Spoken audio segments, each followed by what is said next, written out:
அந்த இடத்துல காத்திருக்க வைத்து உன்னதத்தின் பலத்தினால் அவர்களை நிரப்புகிறார் ஆண்டவர். ஹல்லேலூயா.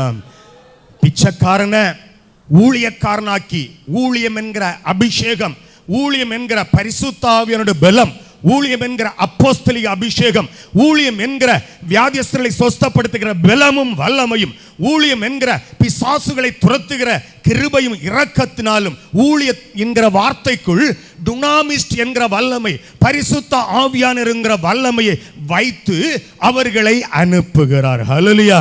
நிச்சயமாக இந்த கூட்டத்தில் பர்திமை தொடர்ந்து அவரை போயிருப்பானே, ஆனால் அவனும் அந்த கூட்டத்தில் இருந்திருப்பான்.